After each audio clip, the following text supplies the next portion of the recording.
Okay. All right. Hello, everyone. Good morning, good afternoon, good evening, wherever you are.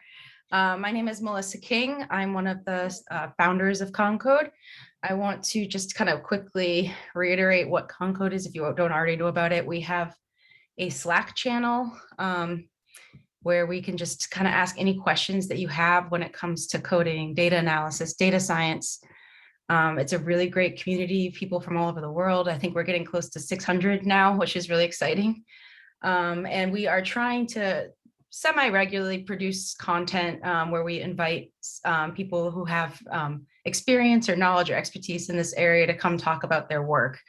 And so we're kind of trying this new model where I'm asking people within ConCode if they know people that they'd like to bring in. And so I asked Alexandra, and she has worked with Dale, who's our speaker today. And so she's technically going to be the host of this. And so I wanted to throw it out to all of you. If you know of someone that you would like to invite to ConCode and would like to be a host, to just reach out to one of us and we can help you get that set up. We'd love to just hear from more people. So I will turn it over to Alexandra, who's going to host this. And just some Zoom housekeeping. If you have questions, please just enter them into the chat. I will kind of monitor the chat during the talk. If there's something that seems super relevant to bring up at the moment, I will interrupt Dale, but otherwise we can kind of talk about everything after he's finished speaking. So thank you all. Hi, everyone. So I invited Dale because when I was doing my PhD at the end, I was doing some neutron radiography, and I was looking at moisture diffusion into canvases, painting canvases.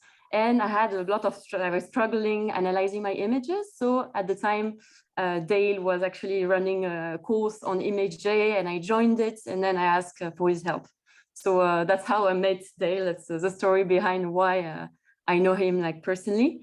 And so I will just give a few words on Dale's background. So Dale is not at all in cultural heritage. Dale's background is 16 years of research is in immunology and cell biology, with a heavy emphasis to applying microscopy to understand immune processes. In the last 5 years, he's been running a light microscopy facility, and as part of this, runs an open access image analysis course that I attended when I was at UCL in London.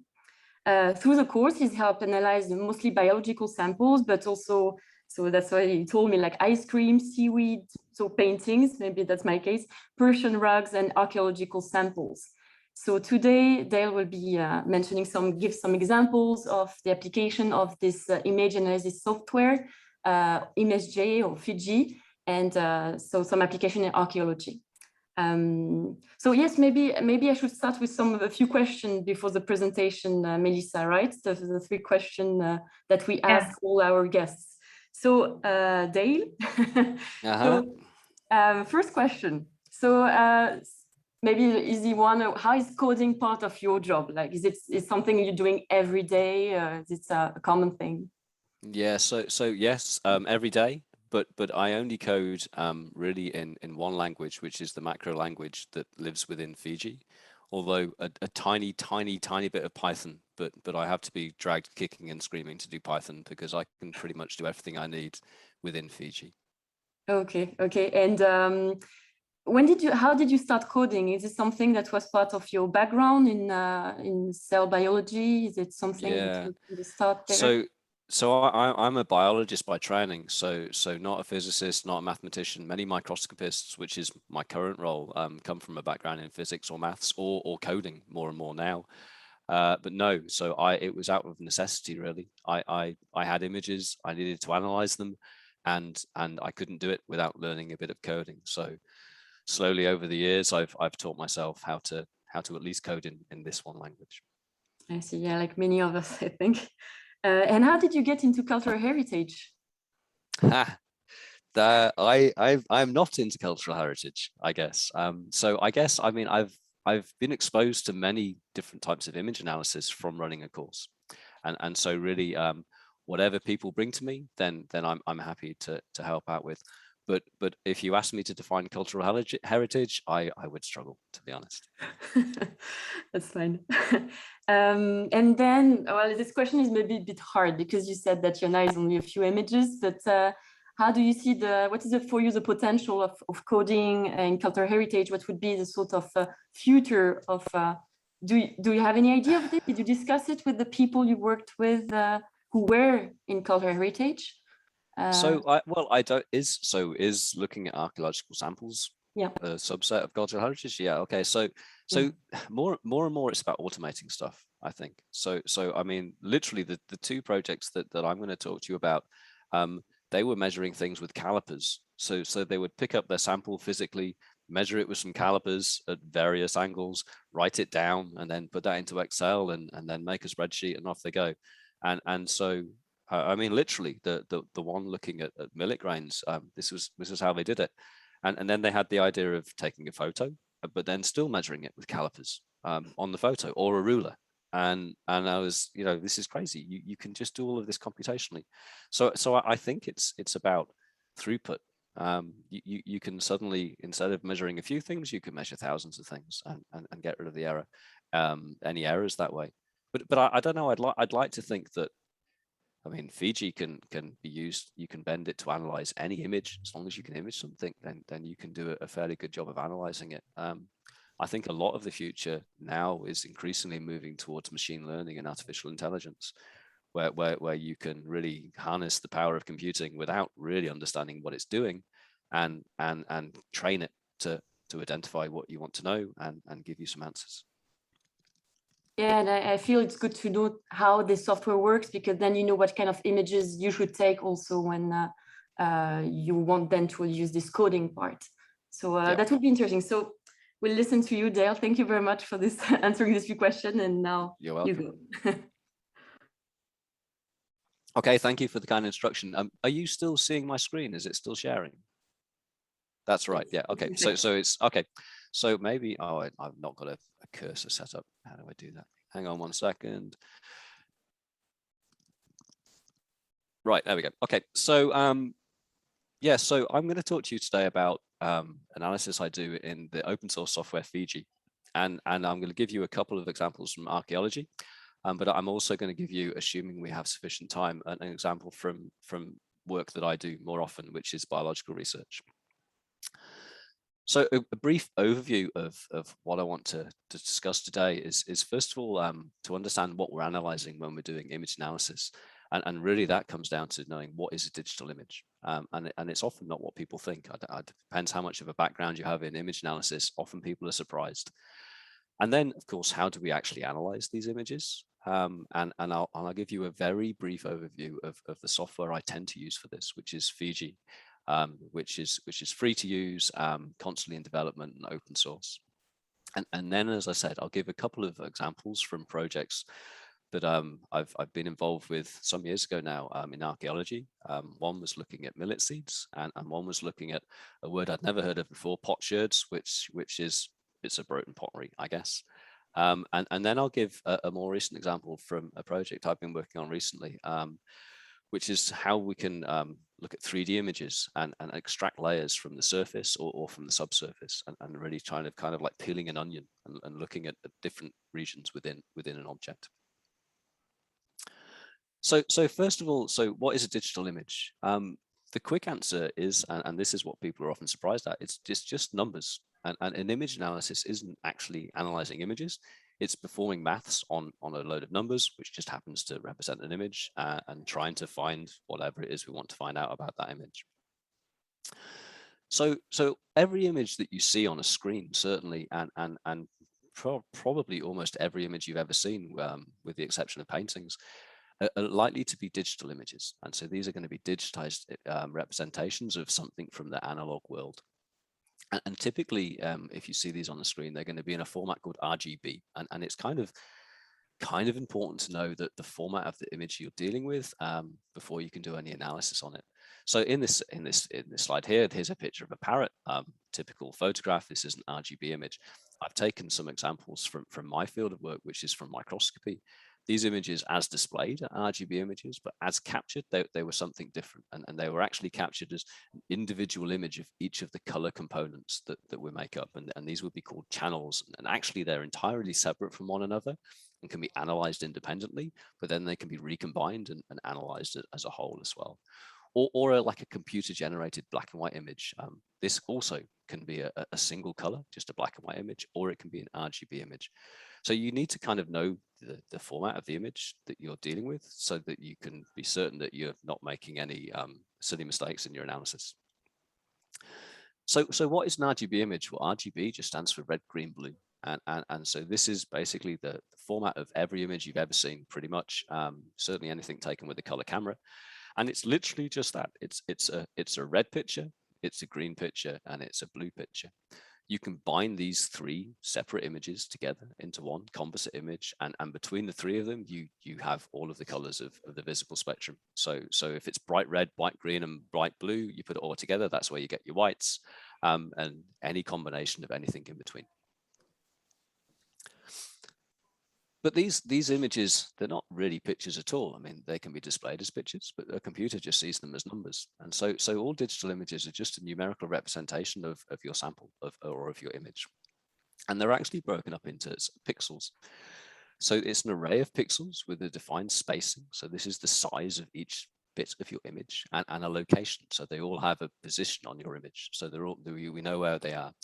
Each pixel is just a number. And then each number represents the brightness of the image at that particular location of the image. In this case, in an RGB image, we actually have three sets of numbers in each location because we have a pixel that tells me how bright it is in red, how bright it is in green, and how bright it is in blue. A computer doesn't see a picture as a picture at all. It breaks it down into its component parts. And so if you're going to do computational image analysis, then a computer will see this as three separate images: the red component, the green component, and the blue component. But it doesn't care what color it is. It just really wants to know how bright is each image in each of these colors. So it just sees, really doesn't see anything it sees, but it represents the images as three black and white pictures.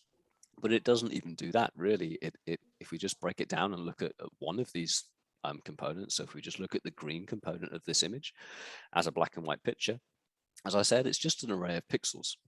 If we start to zoom in on this, if I start to zoom in on this, and I'll zoom in on the eye, we start to see the pixels from which the image is composed. So if I zoom back out, here's our image as you see it. If I start to zoom in, we don't see finer detail because the pixels have a defined size. So all we're doing is making the pixels relatively larger on the screen. And you can hopefully very clearly see when you zoom in enough, here we've got 96 times zoomed in, that this is just a load of columns and rows of squares. And each of these is our pixel. And technically a pixel isn't a square, it's a point in space, but it's typically represented as a square in our image.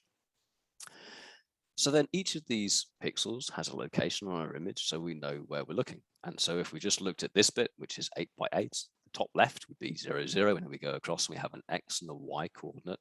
So we know whereabouts on the image we're looking.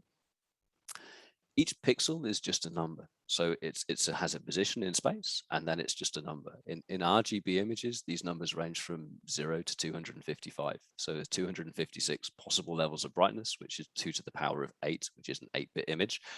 But we have basically low numbers where it's dark and high numbers where it's bright. And so then it's just literally a table of numbers. So as far as a computer is concerned, when we're looking at an image, all it's doing is looking at a table of numbers. And the number is either a bright number or a dark number or somewhere in between, and it has a position in space. So it's literally just a table of numbers. In this case, of course, it was 3 tables of numbers, our red and our green and our blue, all having different values at different locations in space. It's presented on the screen so that we can understand it as bright bits or dark bits. So we don't want to look at a load of numbers, computers do. We want to look at pictures because we understand them. That's how our brain works. They're combined together into one, which is our red, green, blue image. And then if we zoom back out, we now understand that this was just a whole load of numbers represented as columns and lines, and then these put together as and represented as colors, we can see our original image. And our image is just an array of pixels. In this case, it was 650 pixels across and 700 pixels down. Each of these pixels has a defined position in space. So we have a location. We know where each pixel is in X and Y. And then each pixel has a value. And the higher the value, the brighter the image is at that point. The lower the value, the darker it is at that point. So it comes back to that. Your image is just numbers. And then image analysis, by some measure, isn't image analysis at all. It's just some maths that happens to be on something that's represented as an image that we see. So then how do we do image analysis? Well, I do the vast majority of my image analysis in ImageJ, but there are other few bits of free software and some paid software that I use, but the vast majority I do in ImageJ. So ImageJ was funded by the NIH in the States, and the first version came out in 1987, which I did actually use, and it only worked on a Mac. And so it took about 10 years before people realized that this was going to be the future, and they recoded it into a different language that could be used on Macs and PCs. And then in 2012, the kind of current iteration came out, which is called Fiji. Fiji just stands for Fiji is just ImageJ. So it's kind of grown up through the years. And it is incredibly popular. So the original publication for the Fiji software in 2012, I just had a look yesterday, it's got 21,000 citations. And I've used this in every paper I've ever published. And I think I've only cited it a couple of times. Shame on me, I should have cited it every time. So I imagine that this has probably been used in hundreds of thousands of papers, from biology through to any field of science I think that you could care for. It's so popular because it's easy to use and it's incredibly well documented. So you can go to this website, you can download it, and you can find out almost everything you'd ever want to know about this software. It's very well supported. Excuse me.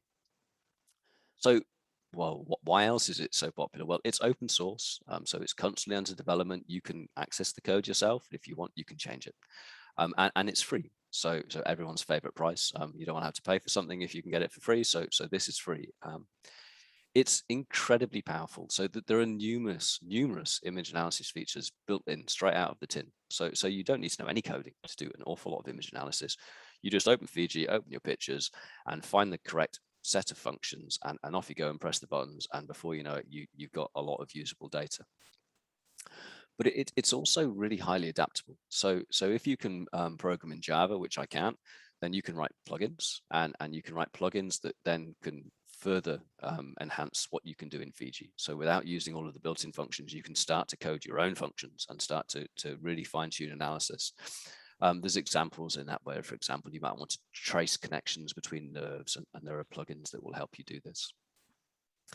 But it's really easy to code yourself. So as I said, a question right at the start, why did I get into coding? It was necessity. And why this? Well, frankly, because it's easy. I mean, this is pretty easy coding. So it's human readable. The macro language just makes sense.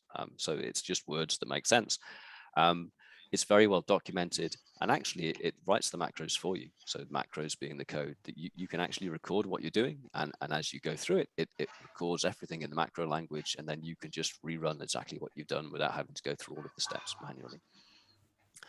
It does include machine learning. For a long time, there's been something called Weka trainable segmentation, where if you want to analyze something that you've not been able to isolate with any kind of standard analysis, you can teach the software yourself. So you can kind of highlight the bits of an image that you're interested in, and you can say, do some maths that will work out what these bits of images are, and then you can apply that to other images. But increasingly it's using like kind of more advanced artificial intelligence style plugins, which tend to be pre-trained. And so I come from a field of biology, so there are many plugins now that using AI will identify cells or nuclei or nerve connections. And I think this is a massive field that's going to expand. And before you know it, there'll be many more of these AI type plugins built into Fiji. So I mentioned it's incredibly well supported, and I'm just going to briefly show you that I'm certainly not going to teach you how Fiji works today, but you can teach yourself. So you can go to this website, or you can go to an online course, and it's so well documented that really there's not a lot that I don't think that you wouldn't be able to find from this website. It's a fully searchable guide. It tells you everything you could ever want to know. All the different types of digital images. It will go into fine detail about every toolbar within there, and every menu command, and then the sub-menu commands within that. And if it doesn't tell you on their website, there will be links to the maths behind it or the code behind it. So it really is very, very well supported. So how do I use Fiji, and how do I use maths to analyze and process images? Well, the first thing is you can represent images not as an image. So we know that our image is just a table of numbers in effect. And if we take this image, color image, and we make it black and white, we can look at this image as a histogram simply of how bright our image is. And so this is typically the first step to starting to identify features within an image. So here we have a histogram. The dark stuff is 0, the bright stuff is 255, and we have values of gray, brightness to darkness, of everything in between. The vast majority of this image is kind of medium gray, so that's all of these values here, but we have some dark regions and some brighter regions. So here's the darker regions, the bits of the beak here, or all the shadows in the wings. So the dark stuff. We've got our very bright stuff at the other extreme, so the white bits on the face and some of the bits in the background here. And then, you know, if we wanted, we could say, here's everything in between. Here's all our kind of our medium gray levels of brightness. So very often you will look at your image, not as a picture, not as a table of numbers, but just as a histogram. So we can see just where the bright bits and where the dark bits are on an image. And why do you do this? Well, you do this so that you can start to isolate regions of an image. And typically you do this something called thresholding. And so you just say, in this case, within Fiji, I've told the software to just isolate all of the bright bits of this image. I mean, this isn't going to be helping me to measure anything, just as an example of what we could do. So we look at the image histogram. You can use a variety of algorithms to place this line at a particular position on this histogram, which we typically use in like fluorescence microscopy to identify reasons of positivity, or you can just put it anywhere you like, and you can adjust this in real time, and you can see which bits of your image it's identified. And once you've done that, you can isolate out those bits of your image. So if I just wanted to, in this case, isolate out all of the bright bits, I would apply a threshold, and then we make a new image, which is going to be a binary image. And so this is just an image that has 2 values in it. It's either black zeros or white ones. Again, still on our array of pixels, but now this binary image is very much simplified and so incredibly easy for a computer to perform whatever analysis you're interested in doing.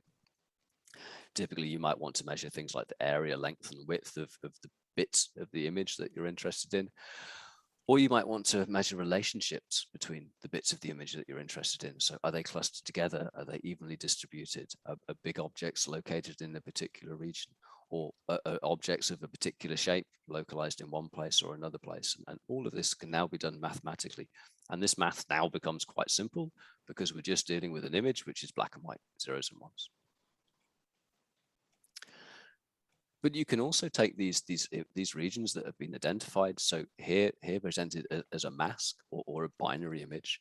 But you can take these regions which are now just basically locations in X and Y on our image, and you can turn these into ROIs, so regions of interest, and then reapply them to your original, in this case, color image. And then you can start to measure features on your image, as well as just the shapes of the regions. You can measure things like the color or the brightness, or you could even measure the texture of these regions. So is it smooth? Is it spotty? Is it stripy? Is it whatever? So you can start to then interrogate how is the original image in these regions of interest, as well as just where they are, what's its quality in these places. If you've got a color image, you could also do color thresholding. So rather than just looking for bright bits of an image, you might want to isolate a particular hue or a particular color on your image. So this image, which is an RGB image, we have a red image, a green image, and a blue image. Each of these can be represented as a histogram. So the red image has more bright stuff, the green image has less bright stuff, and the blue image is basically the darkest. So we know that there's more red in this image and more green in this image than there is blue. We can combine these and do something called color thresholding, excuse me, and try to, and successfully isolate any color that we wish from this image, which may be, again, something that you're interested in. So in this example, I could use the color thresholding feature in Fiji. And if I just set my hue, which is my color, and I've just moved these bars to wherever I want, and I'll just say, let's identify the blue stuff. So we identify the blue stuff on this image. When I press apply, so filtered or select in this case, you can highlight the regions that are blue. If you're not happy that it's the right place, you can tweak this and set it to wherever you want, and it will update and show you where you've done. But in this case, I've highlighted in magenta here the regions that are blue. And again, once you've done this, you just make a black and white image. So here's your binary image. And from here, again, you can measure areas, width, size, etc., anything geometrical about the shapes that you've done and the relationships between the shapes. Or you can isolate out just the image that you're interested in. And then here again, you can measure things like brightness or intensity or texture or whatever it was, whatever feature you were interested in on your actual image, without being concerned with the whole of the rest of the image. You just fine tune and hone in on the bit that you want to analyze. often you'll find that it's not as simple as that. So in this case, it's very easy to find bits that are blue. And in the previous case, it's very easy to find bits that are bright. But it may be that we wanted to identify stuff that wasn't just blue or wasn't just bright. And so typically, you're going to want to pre-process or filter your image and try to enhance, but enhance is a word I don't really like, but like enhance specific features. So you want to be able to make it as easy as possible for the software to identify the things you're interested in, so then you can go on and measuring them. So often simple thresholding fails, and we're going to apply some filters or pre-processing, which again is just maths, and try to enhance the features that we want to do. This could be by blurring or sharpening or denoising. And one of my favorite things with denoising is you can take this image and change it into something called a Fourier transform, which then describes the image as a sum of all of the frequencies, the amount of change there is between different regions of your image, which computers love. Our brains don't understand at all, but computers love. And you can use this to then really interrogate like repetitive noise and features in your image and very quickly computationally extract them back out. And you can do more simple things like find edges or change the contrast or many functions. But one thing, a burning contention for me is all the time people come to me and say, I just want to enhance my image and see some stuff. There's no such thing as just enhancing your image. There's a combination of mathematical functions that can get you to where you want, but you need to know what steps to take to do that. So kind of an example of there is no such thing as just enhance is that if you ever watch any TV show or film where they're trying to find someone like on CCTV or whatever, they'll zoom in and then they'll press enhance and then you can see the face and then you say, there they are, and we've got them. So like in this case, if you're watching CSI, you can zoom in. Yes, you can zoom in on any image. We can zoom in on this bit of an image because we think there's someone sat in the back of this car. When we zoom in, we don't see any finer detail. We just make the pixels in that bit of the image bigger. So we still don't really know what's going on. But then, of course, in the movies, they say enhance, and they enhance it. And there you go. Within the image, you suddenly see the face of the guy that you're after, and you've got him, and happy days. Of course, in reality, that does not exist. So in reality, perhaps the best you could do with this image would be to enhance the contrast. So make the bright bits brighter and the dark bits darker and try and see some fine detail in that way. Or do something like an Unsharp mask, which I'll show you in a little bit, which is a way of revealing fine detail within an image that you may have lost because it was a bit too blurred. But even with doing this, we might think there's someone sat in the back of the car. You're certainly never going to say who it was. So there is no such thing as just enhance, magically make everything fantastic so you can measure it easily. But there are many ways that we can pre-process or filter an image to help us find what we're interested in finding. Many of these are built into Fiji. They live in this process function, and there are many kind of built-in ones that you don't do very much to, like things for dealing with noise or things for dealing with shadows. Here's where you can swap stuff into something called the frequency domain and deal with images this way. But here's our standard filters, and there's a whole load of standard filters built in. And between these, it's surprising how much you can do to pre-process an image to find pretty much any feature that you might be interested in. Common filters are things like for blurring, and these typically are used to remove noise. Minimum and maximum filters will dim and brighten different parts of the image. They're incredibly useful for counting things, strangely, but it works very well. Unsharp mask actually blurs an image. It makes it more blurry and then combines it with the original. And then between these two processes, you can really enhance edges. Unfortunately, you also enhance noise, but you can reveal fine detail that otherwise was invisible. Variance is something very commonly used. It shows image gradients technically, but what it really does is, again, it's very good at finding edges of stuff. Now, all of these are mathematical functions, and so you can tune how they work. And so you say, over how many pixels will I do this function to my whole image? And you do it in a bigger or a smaller region, and you kind of fine tune its effectiveness in effect. So as an example of what you can do, if you're going to filter an image, as I said, you're just applying a mathematical function. So if I have an image here of some blobs of stuff, typically when we take an image using a microscope or pretty much any camera, if you're doing it fast, there's going to be noise on the image, shot noise or Poisson noise. So you randomly get bits that are too bright and that are too dark, and it makes it harder to see the detail in your image. So if we zoom in on a tiny little bit of this image, just 5 pixels by 5 pixels on the edge of this blob, we see it's got a dark bit and it's got a bright bit. And if I was to say where the edge was, I'd probably draw a line around about here.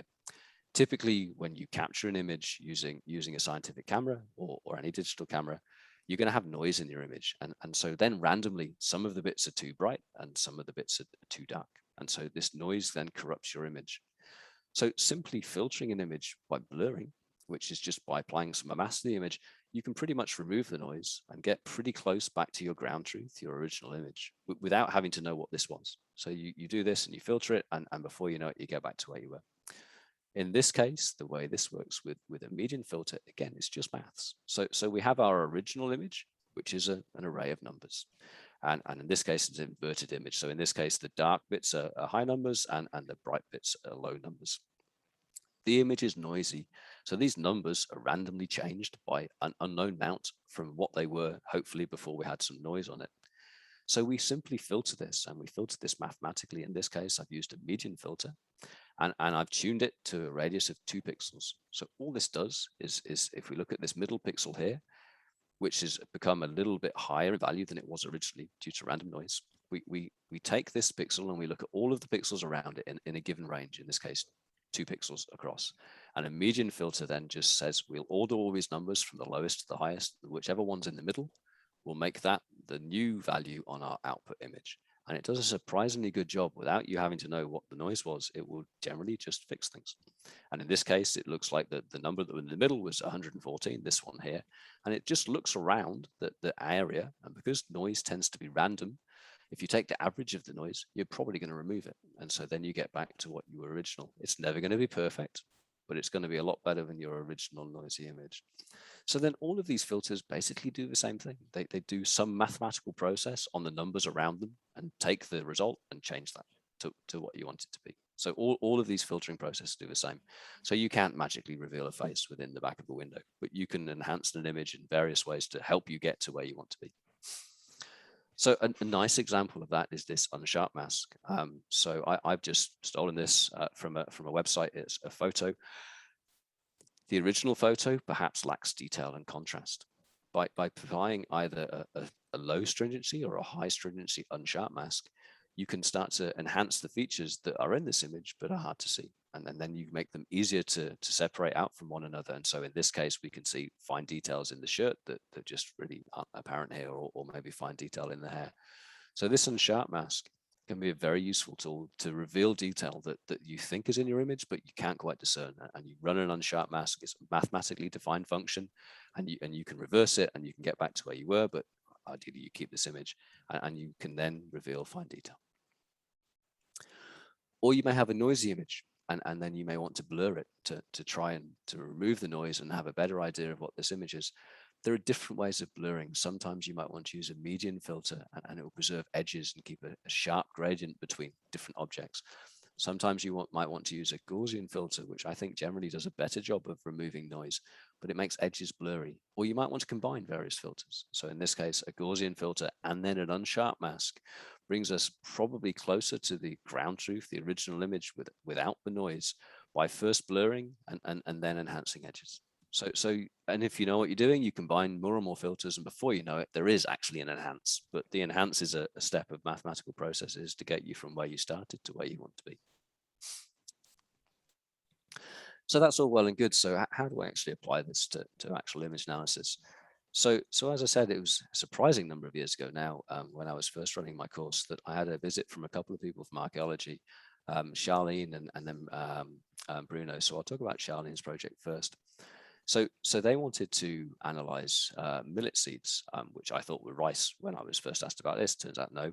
I also thought they were fossilized. No, they're not. They're carbonized. So it seems that they're preserved by being burnt, I assume, in a pot, and then they carbonize, and then they last over time. And they wanted to apply image analysis to do morphometrics, which is just a fancy name of measuring the shape of stuff, really, or things about the shapes that we want to know. And if you can measure the shapes of these seeds, then you can identify the seed type. And I'm guessing entirely from this, but I think if I remember correctly, that then this can help you have information about the archaeological site from where it came. So maybe you can go some way to dating the sample. Also, you could things like understand population movement, migration, if people are sharing grains between different populations, or culture interaction. It is obviously a reasonably big subfield within this field. So I mean, they've published an awful lot of work on this, but you can see from this image that basically all of the various millet grains have kind of a defining shape. And so some are big, some are long and thin, some are short and fat. And between measuring these things, you can pretty much identify every type of grain. So to do this, simply take a photo of lots of grains, hopefully on a white background, and then just simply measure that. We only really need to measure three things: the length, the width, and the area. So we know how big they are, and then we know, are they short and thin, or are they rather long and thin, or are they short and fat, or somewhere in between.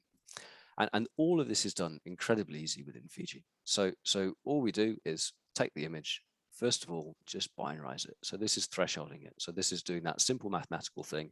If my pixels are darker than a certain value, let's just make them black.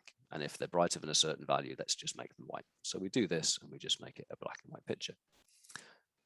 The next step is just built into Fiji.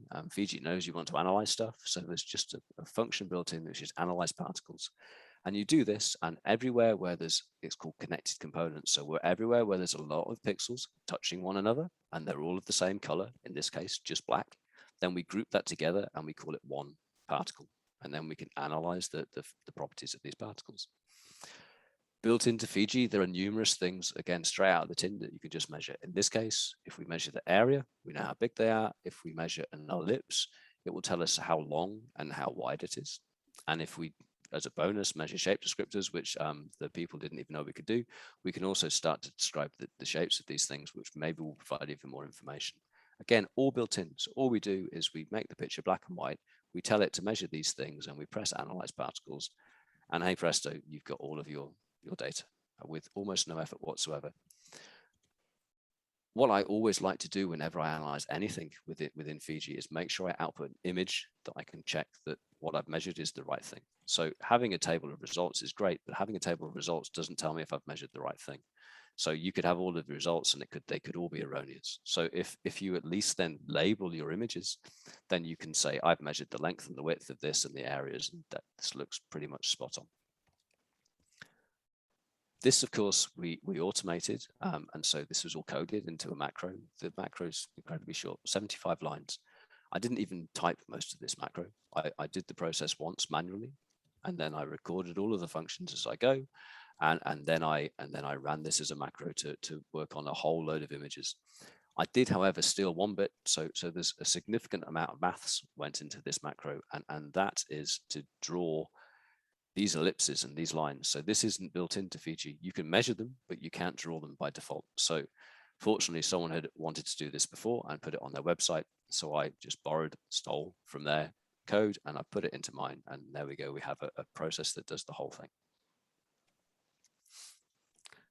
The second example of what we can do in Fiji is potsherds. So Bruno again came to me at much the same time, and he wanted to do morphometrics on bits of broken pottery that are found at archaeological sites. But he really wanted to automate the analysis. So he didn't want to go there with calipers and measure stuff. He wanted to be able to mathematically define the shape and the erosion of these things. And some of the things he wanted to do, he already knew a bit of image analysis. He knew they weren't included into Fiji. So we were going to have to mathematically code some stuff to do this. This has all been published now. And if you're interested, the code is on my GitHub site. This is a link to it here. This was, I think, a slightly longer macro than the last one, but nothing too complicated still. And basically, it does three things. First of all, it thresholds the images as before. So we just make each thing a black and white picture, and then we would measure various morphometric descriptors of our objects and see if these will give us some information about how the objects have weathered over time. And so on a large scale, you could measure something called sphericity, which isn't built into Fiji, but it's just maths. You have an object, it's identified, and you see how big a circle can you fit inside it, how small a circle fits outside it, measure the ratio between the two, and it gives you a measure called sphericity. You might want to measure how sharp the corners are, and this can be measured by roundness. And at its simplest way, what you do is you see how big a circle or how small a circle you can fit in all of the corners. The smaller the circle is, then the sharper the corner. And so obviously a sharp corner, I imagine, hasn't been eroded very much, and a smooth corner has been eroded a lot. Or convexity, which is built into Fiji. And this is just a way of describing are there any like fine indentations around the edges of your objects? And so we code all of this so we can analyze thousands of images all at once, and we don't have to worry about anything, and we just get our results and hopefully pictures like this on our results that show us that we've measured the right things. And without going through the whole macro, it was a bit longer than the last one, still only 280 lines. There is a lot of maths in this one, and maths is not my field whatsoever. But fortunately, you're never the first person to want to do what you want to do. It's probably just been done in a different field before. So with a bit of Googling or a bit of networking, you can normally find someone that's done most of what you want to do. And because it's all written in the same language, you can just cut and paste it into your macro, and then you've got all of the functions you want. I would suggest whenever I do this, I always cite where I've got it from. So I'm not just plagiarizing and stealing stuff. I'm giving credit where credit's due. But this worked very easily. It took a few months to code, but automatically analyzing thousands of potsherds. If I have time, and are we all right for time? Yeah. Yes. So one last project I'll briefly describe is three-dimensional image analysis. So here this is an image taken on a confocal microscope, which allows us to take three-dimensional images, in this case of a developing embryo, and this is the neural tube. So this is a tube that develops into your spinal cord, and the way it develops is it kind of like a straw, and the straw closes over time and zippers up. And if it zippers up correctly, you get a perfect spinal cord. If it fails to zipper up correctly, you have spina bifida. And so your spinal cord is enclosed. And this all happens through mechanical processes as an embryo develops. And we want to understand how this works. But it's difficult to do from an entire 3D image, because a lot of what's happening is just happening on the surface. But when you take an image in 3D, we see what's on the surface. This is like a cross section through this, but we also see what's underneath, and this confuses what we would like to measure on the surface. So I spent some months and actually refined over the years developing some code that will take this image and just extract the outer surface on any three-dimensional object. And so in this case, we go from this to this. And now if we're interested in knowing the shapes of all of these cells and seeing how they interact with one another, it's just instantly apparent. Previously, it wasn't apparent because we had the stuff from below as well. So this is one of these magic enhanced things that doesn't exist in Fiji, but I think this is more like 700 lines of code now. But through a whole variety of a lot of step-by-step incremental functions, we can go from a three-dimensional image to just the shell of this image. I've got a quick video which hopefully will play. No, it will not play. No, it won't. How do I play the video? Okay, I'll give up on that video. This was going to be a video that just showed you that literally we did have a shell, and it's a three-dimensional structure, but we'll skip that one for now. It will work on any three-dimensional object. So obviously you guys aren't interested in developing embryos. You're probably not interested in MRIs either, but you may have micro CT images, for example, that you'd want to see what's on the surface, or you want to see what's just below the surface. So you can apply this same set of functions, and you can extract, in this case, just the skin on the surface of the face. But equally, you could extract anything from just above or just below, or any distance inside any three-dimensional object. So literally, like, think of it like as peeling an onion, and you've got all of the different layers inside, so you can see what's under the surface. So I hope those three examples and a brief explanation of what a digital image is give you some idea of what you can do with Fiji, and indeed what you can code with Fiji. And just to summarize, I think that Fiji can help analyze any digital image. I mean, I think that's clear, and it has done at least 20,000 times over the years. So that's good. It's really, really highly customizable, and it's very easy to use. Many of the analysis functions are built in, and many workflows have already been done. So you're almost certainly not the first person to want to analyze whatever you're doing. So have a quick Google around, and there may be a pre-existing macro or plugin that will do what you want, or certainly something you can adapt and bend to your will. And then it's under constant development. So because it's open source, it's constantly being improved upon. And I think the biggest thing to see is that there's going to be a massive increase in machine learning and AI in future plugins in Fiji, which I think is going to open up a whole new field of image analysis. Okay, I'll leave it there and happy to take any questions. Thank you so much, Dale. It was fantastic, fascinating. Thank you. So I don't know if there is anyone who has some questions. I have a question. I guess this was amazing. Thank you so much. I really love how you broke that down of the image, the numbers. Like it's just it's very enlightening. And this might actually be a question maybe for the group. I don't know if we're already implementing this technology, but it has me thinking about image analysis of maybe like metal coupons or like some kind of sensing technology, and whether we could calibrate what's happening with like corrosion products on metal to what might actually be present in the air. And this is kind of a question for everyone else to see if we are doing this at all. I'll just throw in, because my dissertation was on using machine learning to detect corrosion in Audi test coupons, which is what Melissa, I think, is referring to. Melissa, there's another project out there. But I trained an object detection model. And I'm curious as to how ImageJ handles those artificial intelligence issues where you're searching for objects. Sorry, I was eating an apple. Searching for objects within an image. And I guess how much manually researchers have to do when setting that system up. So that was a question for me, I guess. So it's only as good as your training. And so, to be honest, at the minute, ImageJ or Fiji isn't ideal environment to do that. You'd be better off doing that in Python or something else. But people are more and more adapting those to work within Fiji. So we're not all genius coders. Certainly I'm not. And so the people that are genius coders are making it as easy as possible for biologists or whoever to use simple packages like Fiji and then apply machine learning or AI to what they want to do. But still, at the end of the day, it's only as good as your trained model.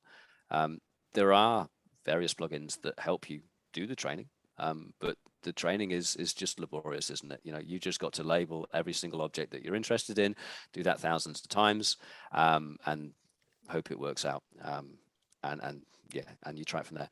But more and more, there are now pre-trained models. So there are there's things called cell pose, for example, and Stardist in my field, which are very good at identifying. Cell pose identifies cells, which should be any shape, and Stardist identifies nuclei, which tend to be more rounded.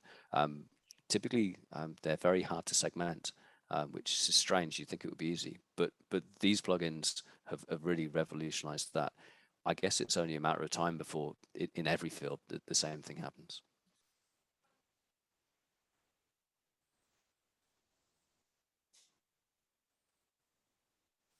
Okay, thank you, Dave. I don't know if there's I'll stop sharing at this point as well, I think. Yes.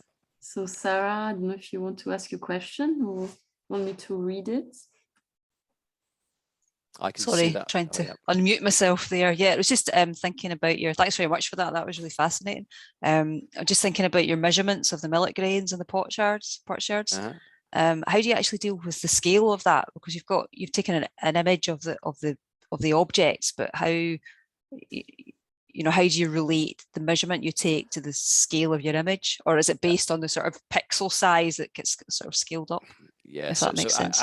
At its simplest, this is something they were both very worried about. Put a ruler next to it, and just make sure the ruler's in the photo, and then you can calibrate the size of every pixel. If you're using a tripod and a rig that's the same every time, you only need to do that once, and you do that once, and then every photo you take is going to be exactly the same scale. Okay, that's great. Thank you.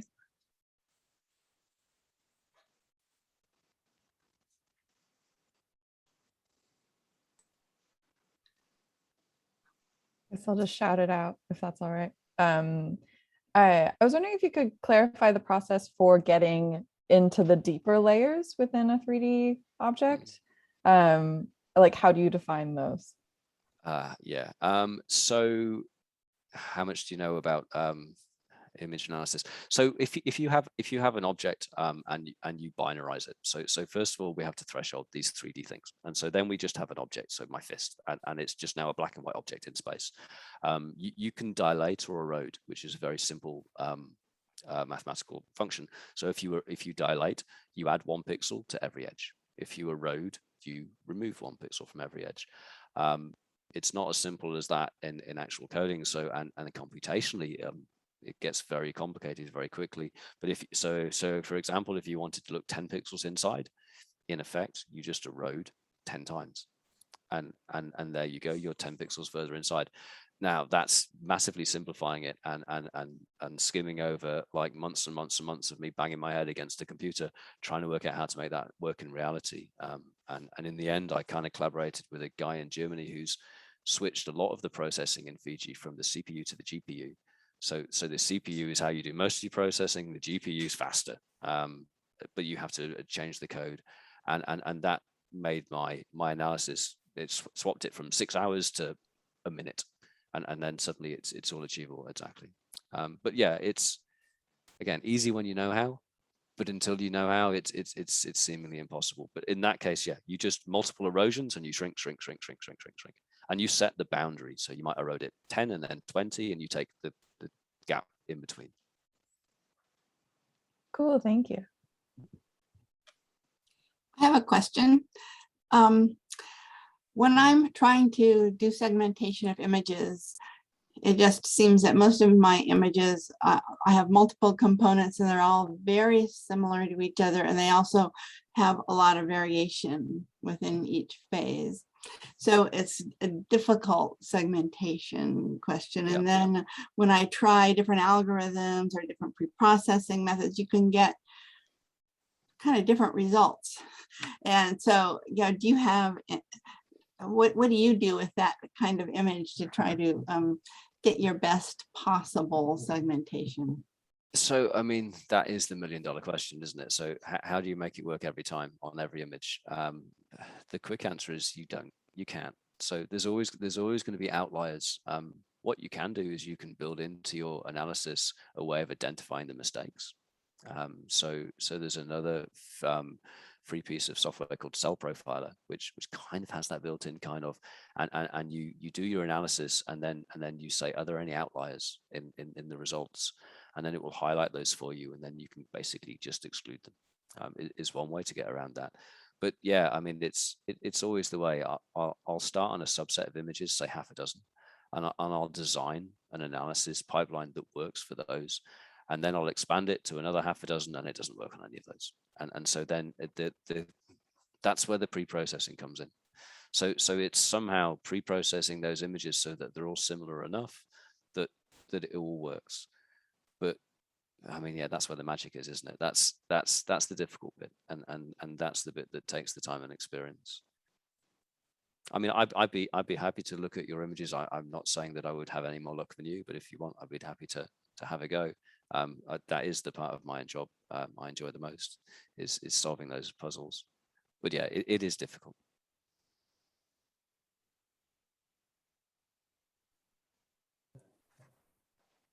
I've got a question. Do you ever use citizen science platforms? And like we've had talks about Zooniverse before, which have been really, really interesting. And so no, I don't personally. I know I don't know who you had talking about this. So there's a guy called Martin Jones who works at the Crick Institute just down the road from where I work, and he has set up something called Etch-a-Cell, I think, which is doing just that. So I don't know how he gets people to do it, but people are sat at home and they want to get a computer open and look at electron microscopy images and highlight endoplasmic reticulum or whatever it is.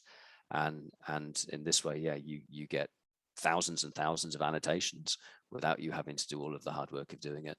The problem is there's always some jokers that do that and annotate things wrong. So again, you have to have some way to filter that out. But yeah, it's people are doing it actually more and more. But I don't have any experience in that myself.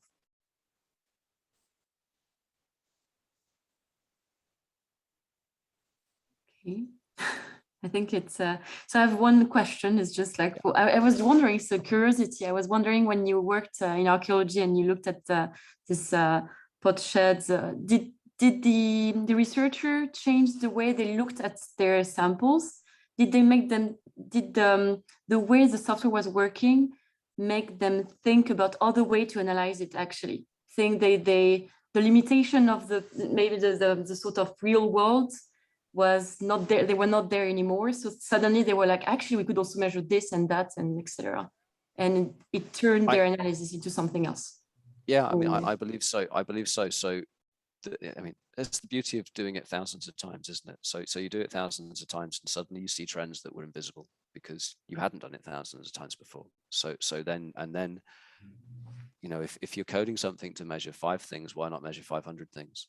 And you know, and then you measure 500 things and you get a computer to tell you which of those is correlating with what you expected to correlate to, and before you know it, you've got a new measure which was better than the ones you had before. So I think that certainly happened in this case.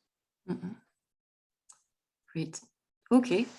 Well, I think we can be reaching the end of the session. So thank you again, Dale. It was really fantastic. Thank you for coming. Thanks for having me.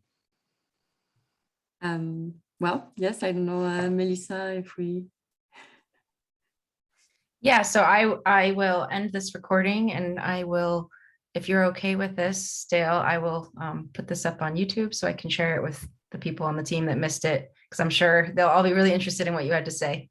Yeah, no, absolutely. I'm glad you didn't tell me about that before. So yeah, no, go for it. That's fine. Okay, I appreciate it. Thank you. Thank you all for coming. Thanks very much.